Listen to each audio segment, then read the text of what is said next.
It's time to set your lineups for week 15, and we're focusing on the tight end position. These are the playmakers that can make all the difference in a win or loss in your fantasy matchup. SI's fantasy analyst Michael Fabiano is here to shed some light on this position. Fab, let's start with the tight ends that you like for this week.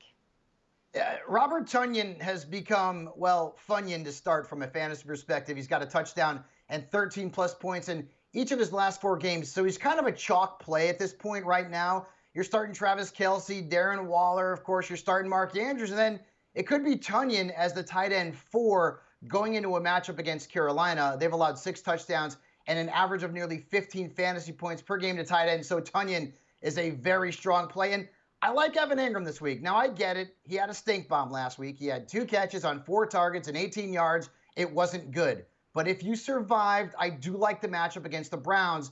They've struggled against tight ends as the position has scored 9 times and averaged more than 16 fantasy points per game against them. So I think Evan Ingram, despite what was a bad stat line last week, is still a top 10 play in week 15.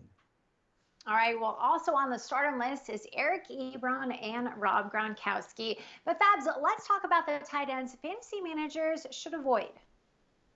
Logan Thomas has been trending upward. He's actually looked very good in recent weeks. In fact, he's tied for 8th in targets. He's seen a 21% target share over the last 3 weeks. But the problem is Seattle's been very good against tight ends. In fact, one tight end, Kaitlin, has scored more than 14 points against them, and only 3 have scored double digits all season long. That's called the Jamal Adams effect. So if you start Thomas, I would probably temper expectations. And then Zach Ertz, who is the 4th tight end drafted in most leagues over the summer. Well, he saw a mere 3 targets last week. He has 4 catches since he returned from injury. And while the Eagles won their first game with Jalen Hurts under center, it didn't really mean much for his fantasy value.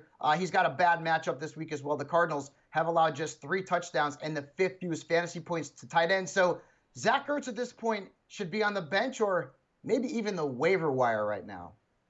Whew, that is rough, but understandable. All right, well, fantasy managers should also steer clear of Jared Cook, who takes on the Kansas City Chiefs, and Dalton Schultz, who faces the 49ers. Fabs, great insight as always. Appreciate you. For more of Sports Illustrated's award-winning weekly player rankings, make sure you guys get your membership to SI Fantasy Plus for just $14.99 a month.